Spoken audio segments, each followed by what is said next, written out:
Episode of Cops airing every Friday at 8 p.m.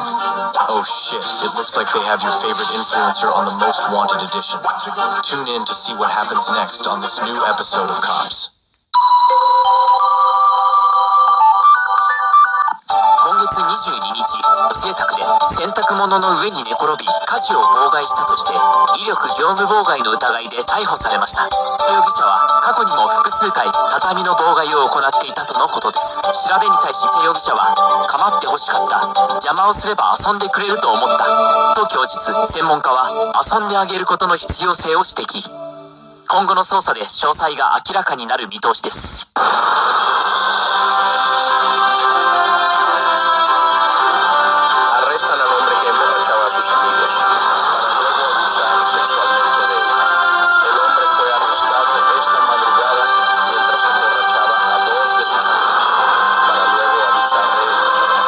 La policía recibió una llamada de una de sus víctimas y fue sorprendido en el acto con sus dos amigos borrachos y dos juguetes sexuales.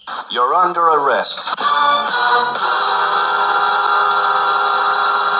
Quem tem controle é TV, mas é tudo louco mesmo.